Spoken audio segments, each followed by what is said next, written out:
Oh my God, it was so good. So good. So many great spots. Everybody showed up and showed out. It's not about the match quality, but the decision by the WWE to go with the way they went just really is disappointing. Because I feel like they're playing it safe. They're not taking chances. They're not going to do anything outside the box anymore. The Sledgehammer Wrestling Show.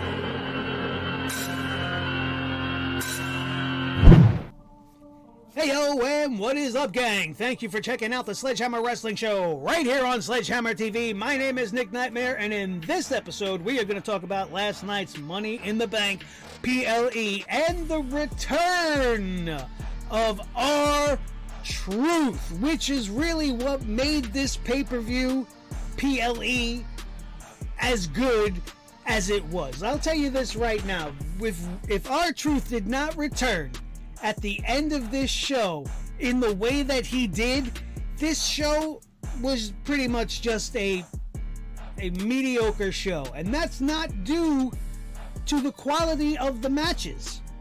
That's due to the fact that the WWE decided to play it safe. They decided to do the one predictable thing that they could do in each respective Money in the Bank ladder match. They didn't do anything interesting like go with El Grande Americano or maybe give the Money in the Bank to Penta. They didn't do what I expected they would do and maybe take a chance and give the Money in the Bank briefcase to Stephanie Vaquer or a Julia or a Roxanne Perez. You know, one of the new faces on the brand that definitely can use an elevated status, that can definitely use the rub that you get from winning a Money in the Bank briefcase. You know who doesn't need to win a Money in the Bank briefcase? Seth freaking Rollins. Seth freaking Rollins will go down in history as the man that most likely has the greatest Money in the Bank cash-in of all time. You cannot take that away from him at all. But he's also already a main eventer. He's been the world champion multiple times. As we said, he's already won a Money in the Bank briefcase. He does not need this, despite whatever story you're trying to tell to get Seth Rollins back into the world title picture. Money in the Bank should not have been an option for that. You have so much time before SummerSlam or whenever it is you're planning to give the belt to Seth Rollins that you could have came up with so many different ways. He could have won the King of the Ring coming up. There's something he hasn't done before. That would be something new for Seth Rollins to do, to add to his list of accolades on his quest to be the champion once again. Something to put a knot in his cap. Not something he's already done. And why did they need to do this? Was it personal? Was it just so that he could take away from CM Punk the fact that he was the only man to win it twice? I don't understand the motivation behind giving it to Seth Rollins and not giving it to a guy like LA Knight, who is prime and ready to be a world champion, who is the perfect person to hold a Money in the Bank briefcase. The way he would tease and taunt the champions on his way to whenever it is he decided to cash it in would be must-see television. Dummy. Yeah. Why aren't they doing things like that? That's the kind of stuff we were getting about a year ago from the WWE. The unexpected. But now, we're going with the safe pick. We're going with the obvious pick. We're going with the one guy in there that was already a main eventer that didn't need a Money in the Bank briefcase, but we're going to give it to him anyway. And to do it, we're going to make the Money in the Bank a big fucking fat mess at the end with the finish that we're going to do. We're just going to have everybody come out there, whether they're in the match or not, and everybody's going to be laying around outside and taking their naps, waiting for their spots. And I didn't appreciate that part of the match. Sure, was there some good spots in the brawl at the end of the men's match after Braun Breaker and Bronson Reed came out, after Jacob Fatu and JC came out? Of course, because action is always what the Money in the Bank is all about. But I hate when people that aren't in that match get involved, and then they have to go, oh no, there's no disqualification. Of course there's no fucking disqualifications.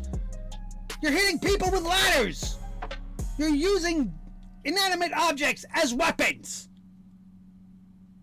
Do you really need to reiterate that there's no disqualification? That's just a pet peeve. But still, Jesus Christ. What a mess. What an overbooked mess. Just to get the briefcase to a guy that doesn't need it. I didn't appreciate that.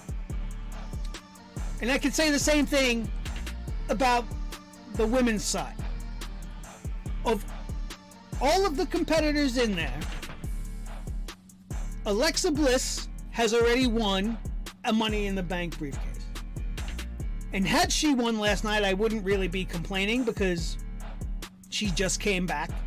She's kind of languishing in the middle of nowhere, in the mid-card void, not even doing anything with the Wyatt Six on camera as of yet. So give her the briefcase.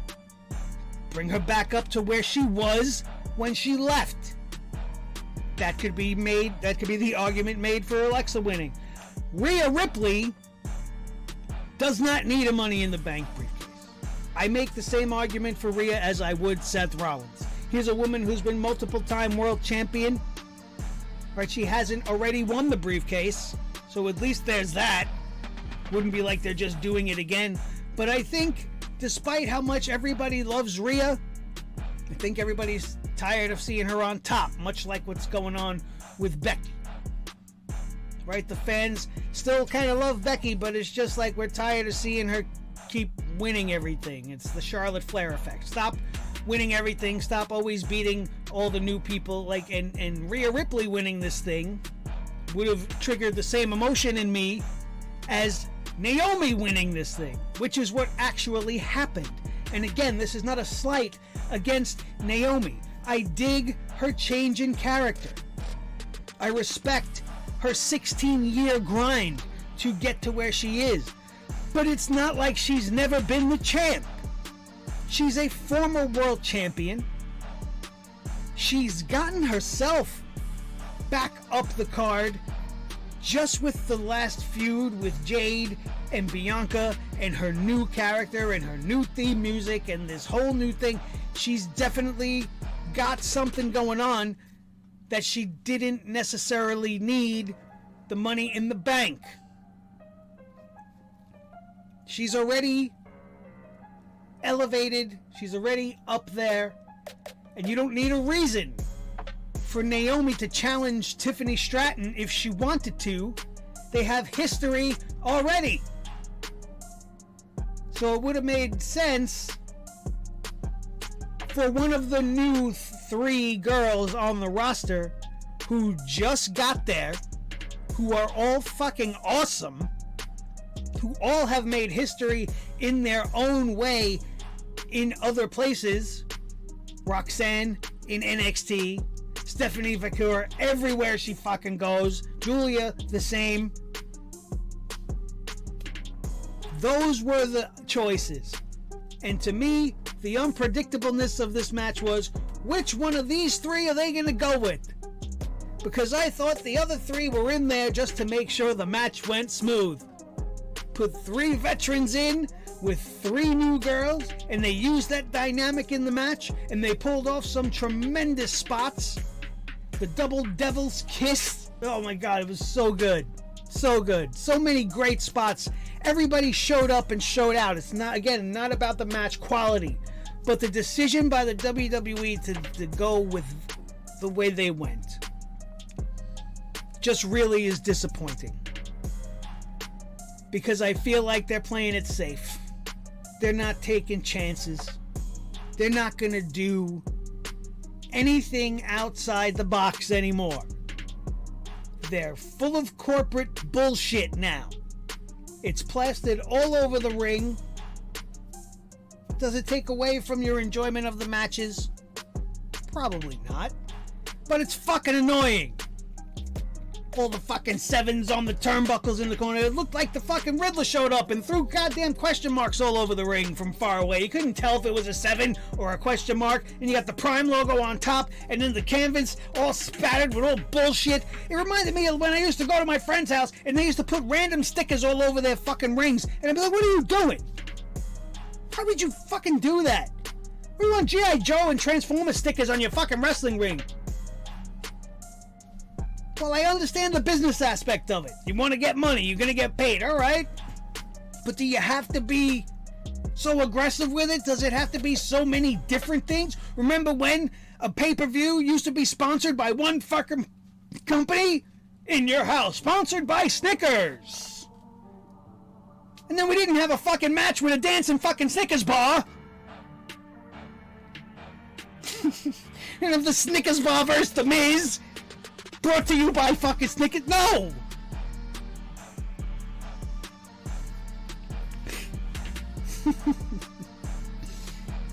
God damn! I get fired up. I'm sorry. But that's how I feel. It's fucking nuts. I don't understand the trajectory and the direction and why they felt the need to go with two people who didn't need money in the bank. I fully expect Seth frickin' Rollins to cash in his money in the bank tomorrow night on Monday Night Raw. In the main event, Jey Uso got wrecked. He got destroyed in that main event. Some really good spots. It was I believe it was the spot where Logan Paul did the moonsault off the rope onto the announce table, exploding Jey Uso through the announce table. I'm going to bet, there's no info on this right now, but if I was going to take a guess, I'm going to say the man broke a rib. And if you watched the post show, which I did, you will see Jey Uso in visible pain. Barely even interacting, not really being involved in the interview. And when he was, you could hear it in his voice and his breathing and just his body language. He looked rough. He looked like he was hurt. And if they carry that over to Monday, Gunther's definitely got the advantage, right? And maybe Jey pulls through, but is so destroyed that Seth is going to take advantage. Send his monkeys out. They're going to beat him down. And then we're going to get Seth Rollins as a champ.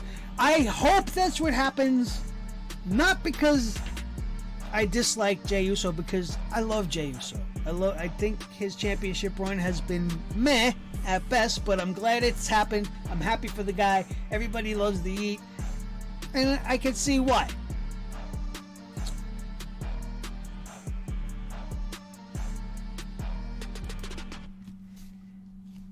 But I'm happy about it because... But I'm hoping it happens because I don't want months of Seth fucking Rollins running around teasing everybody with this briefcase and throwing it in everybody's face and talking about, I have no money in the bank. I don't want to fucking hear it. So let's give it to, if you're going to give it to him, let's do it. Get it over with. Give him the belt because it's obviously what your plan is, and then let's go from there. Don't worry about Gunther. He'll be fine, and you can get the belt back on him at another time. Let's just get it done, because I don't want to hear it. Let's talk about the other two matches really quick.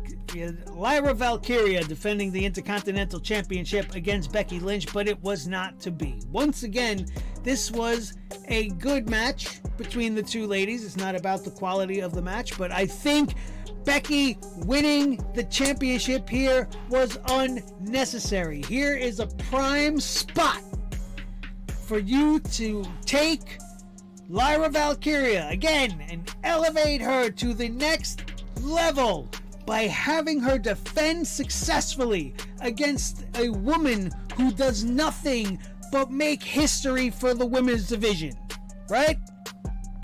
All the firsts and whatever she's ever been. The multiple time champion.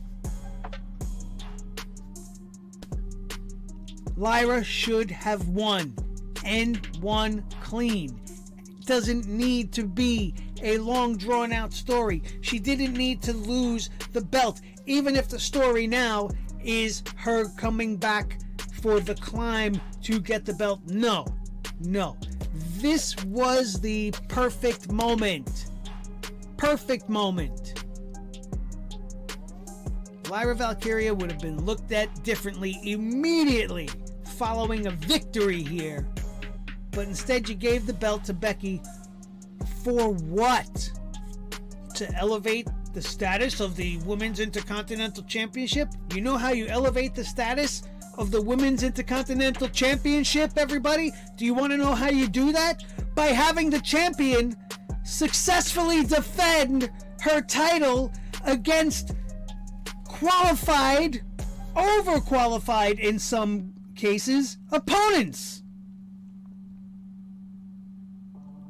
Not by losing it and then winning it back a few weeks or months later, if at all. Terrible decision. That's, to me, just doesn't make sense from a booking perspective. If the mission is to make Lyra the next Becky Lynch, for lack of a better way to turn it, or just to make her the next mega star in the women's division, have her beat the biggest mega star in the women's division for a championship. Defend it successfully. That's how you elevate the championship. That's how you gain prestige. Not losing and winning and back and forth and flip-flopping titles. That doesn't gain prestige. I don't understand it. A lot of bad decisions when it came to the winners and the losers of all of the matches on this night. With one exception. And that was the very end of this show. Just when it looked like Cody and Jey Uso were down and out and were about to be done for the night, and John Cena and Logan Paul were going to officially ruin wrestling once again for everybody. I say once again because they ruin wrestling simply by existing to begin with. But this was saved. We all were saved. Cody was saved by R-Truth coming out of the crowd in spectacular fashion. Very Attitude Era-esque segment. Classic way to end this. R-Truth comes out, gets a measure of revenge against John Cena, and he doesn't look like he's playing around. And the rumor mill is a buzzing, and they're saying that R-Truth will be returning to the WWE, and he may not be just R-Truth, he may actually be Ron Killings. He may be a combination of the two. He may be just a lot more of a serious version of himself, or it may be a full-on return to the former NWA champion Ron the Truth Killings. I have no problem with any of those things going forward. And I thought it was the best possible way they could have ended this PLE, because that tag match was boring as shit. Except for the few big spots towards the end, I barely paid attention to this match. I had no interest. There was really nothing at stake. There was no reason for them to be wrestling except for just this personal thing between Cody and John and Jay and Logan Paul. And anything involving Logan Paul already takes 50% of my interest completely out. At least 50%. It's gone. I don't give a shit. But when the masked mystery man hit the ring and revealed himself to be Ron Killings, man, I was as hyped as everybody else for the end of the show. And I'm really glad that's how it ended, because otherwise I had a pretty bad taste in my mouth, if you couldn't tell from the rest of this review before this. Going forward, very, very excited to see that he was back, to see that he's going to be back going forward. And now we're going to talk about something I need to just say this, okay? I need to say this. Because if you watch the post show, some idiot in the fucking crowd asked Triple H during his press time whether or not R-Truth being let go was or was not a work. Now, it doesn't matter what you believe. It doesn't matter. If you want to believe that the WWE legitimately fired R-Truth for absolutely no fucking reason at all,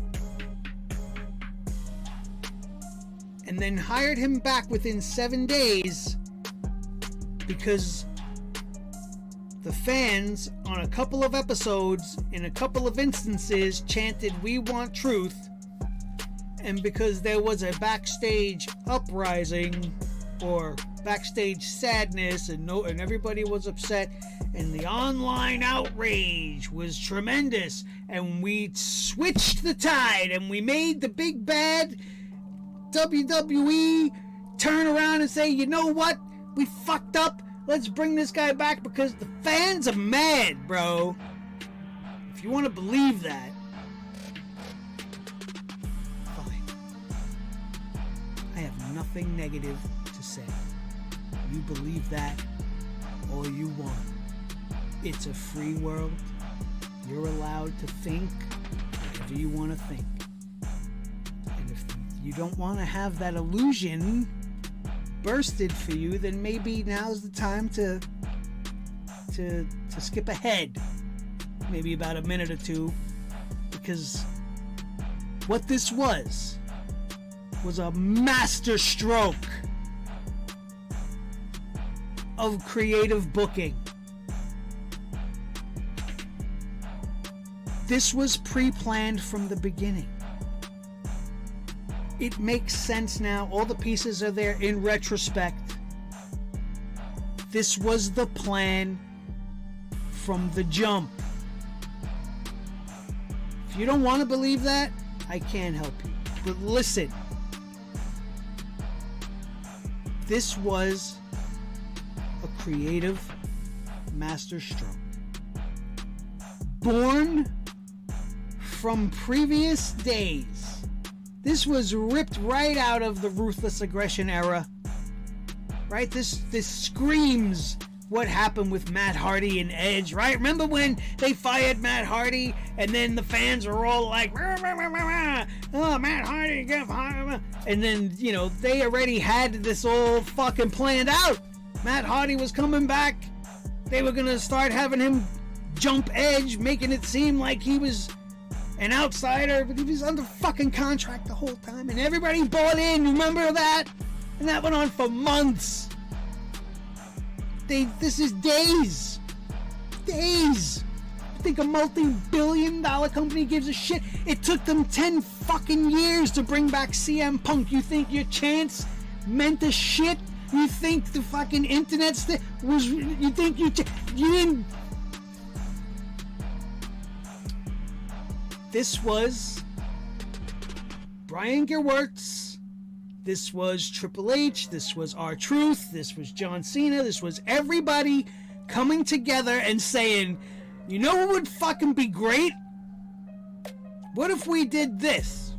Just think back for a second. Was there, I don't know, I might be wrong, but was there an official tweet on WWE.com? Not that they couldn't have faked it if there was, but I don't remember even seeing, WWE.com wished R-Truth well in future. And I don't remember seeing that. I don't remember hearing anybody reporting on that, but I remember everybody talking about was, R-Truth went on Twitter on his own account and was like, oh, damn, I got released today. I'm sorry, y'all. And everybody bought in. And if you were in on the joke, you played along. If you weren't, you were mad. Because everybody loves truth. It worked to perfection.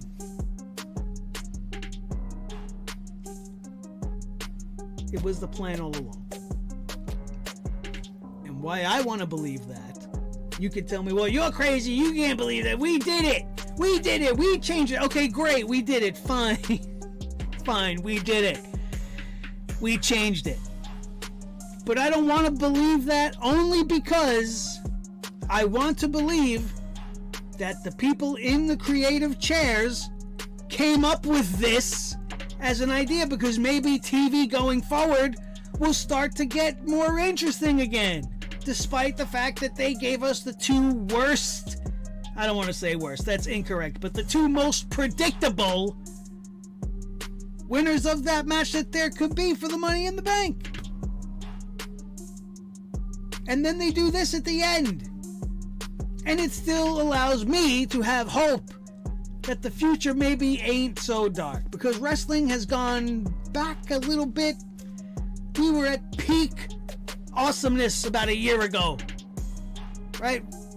And the whole last year has just been kind of up and down, and the whole bullshit with The Rock, and it's just been kind of weird, right? So you got to take the wins where you find them, and this is a huge win, and I'm happy R-Truth is back.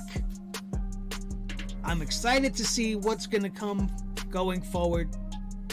And you know what else is great about the fact that this wasn't a work, because it was. Everybody that believed, that went on there, and all the race baiters that started calling Triple H a racist again, and everybody that started to jump on the bandwagon, talk about how WWE's an evil company and WWE's shitty for doing this, and everybody jumped down their throat.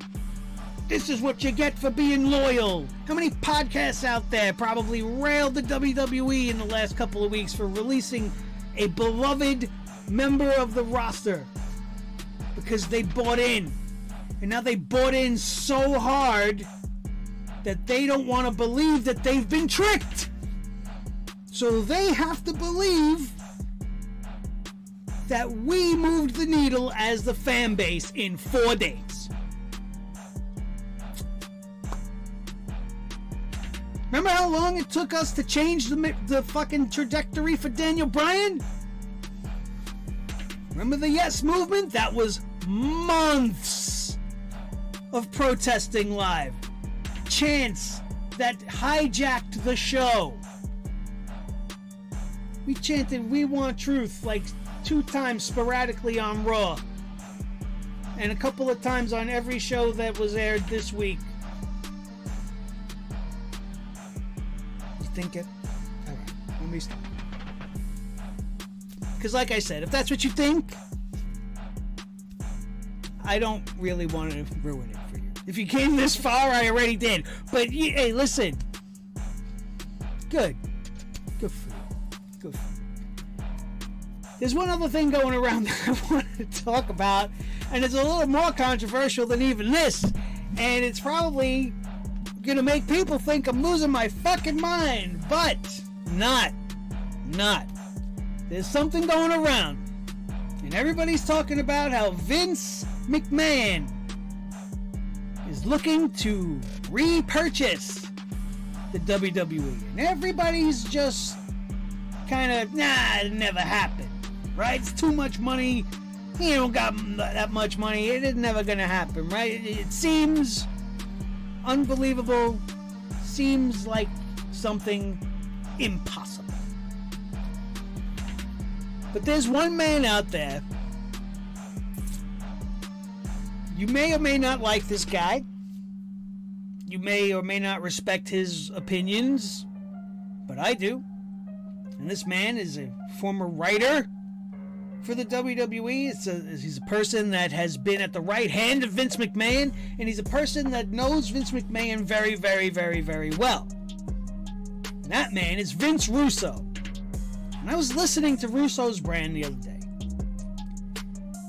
because the headline caught me about Vince possibly buying the WWE, right? His thumbnail and his title was enough to pull me in. So let me see what the bro thinks about this.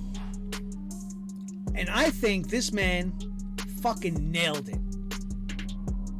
Because Vince McMahon is an evil genius. He's not just evil, he's an evil genius. And if you find yourself on the other side of Vince McMahon and he's mad at you for whatever reason, or he dislikes you for because you sneezed next to him, he's gonna get you, right? So now imagine you're Vince McMahon. All this controversial shit happens to you. And you, as he's been on the records of saying, Vince says he got some bad advice. Right? And that bad advice most people would believe came from his son-in-law and his daughter. Right? And he took that advice and he stepped down, and then all these other things started to happen. He sells the company to the shock of everybody. Like, why wouldn't he just sell it to his daughter or whatever? He sells it to some weird place, right? To TKO. And they're gonna buy it up. And they're gonna be the ones in charge now. And Vince is gonna go away for a while. And never to be seen again, most of us thought. But now here's the interesting thing that Russo brings up. Vince McMahon is really good friends with the head of TKO.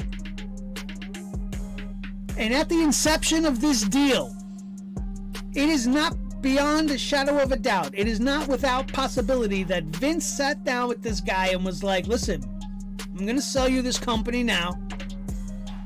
And then when all my bullshit is done, and I settle my lawsuits, and I get all my personal bullshit accounted for, and finished and settled, I'm going to come back, and I'm going to buy it back from you. And we're probably going to sweeten the pot as well. Now, if this is your good friend, why wouldn't you take that deal? Of course you're going to take that deal. And of course when Vince is ready, he's going to give it right the fuck back to him. Oh, but where's Vince going to get the money from? You're talking about a $20-30 billion company now. It's not the same as it was back then, right? Yeah, but that's where the Saudis come in. That's what Russo's saying. Like, Vince has got the ins with the Saudis. We've known that forever. And they've got money. Like Ted DiBiase times 3 money. And they've always wanted to buy the WWE. So this puts them in a position where if Vince could come back and have all of his legalities settled, he could come back and with his new company that he's founded, 14th and I, which the purpose of this company is to buy other companies. Apparently it's like an investment and holdings company. I don't know anything about any of that shit. I'm just repeating some of the stuff that I heard. And he could feasibly get this done if he's got the money from somebody else, and the Saudis front Vince the money under this other new company. He could repurchase the WWE from TKO in just a few years' time. I see people out there talking about, in 18 months Triple H isn't going to be in charge anymore. Jonathan Coachman, right on his show, sitting there talking about it. And that maybe The Rock is going to take over. And of course it would be The Rock. Why wouldn't it be The Rock? The Rock is a Vince McMahon guy. The Rock hates Triple H's guts, though. It's going to be interesting to see where that goes going forward. There's already the secret power struggle between The Rock and Triple H happening behind the scenes. The secret, not so secret bullshit that's been going on between them. What happens if and when Vince comes back in the mix? Bruce Pritchard is still there. That was Vince's true right-hand man. I would have thought he would have been one of the first people to go. Along with Kevin Dunn, he should have been right out the door. These are Vince McMahon staple guys. But somehow he survived. Somehow he managed to keep his spot. And now he'll be there when Vince comes back to have Vince's back. And The Rock will have Vince's back. Which means the TKO and all that shit doesn't even matter at that point. The Rock could sell his stake in TKO and put it into Vince's new There's so much that could possibly happen. And most of it could be hearsay, a lot of it could be speculation, a lot of it is speculation, and then some of it could be completely crazy. But the fact that we're even talking about it, the fact that there are things in the real world happening that are pointing to that as an actual possibility means we have to accept the fact that Vince just might be coming back. Scary of an idea, right? But maybe not. Because if you're anything like me, as much as you're enjoying the booking in certain aspects that Triple H has been doing for the last couple of years, or let's get a little bit more specific, let's narrow the window. Since Netflix took over the broadcast, and since Raw's been on Netflix, the quality of the show has gone down tremendously. All of the celebrity plugs, all of the bullshit commercials that aren't commercials, the weird breaks in the audio, like there's a lot of negative with the broadcast being on Netflix. There really is. And the tone of the show just kind of changed. It all feels somewhat sanitized and clean. A little bit too clean, a little bit too corporate. But that's just what I think. Vince McMahon coming back might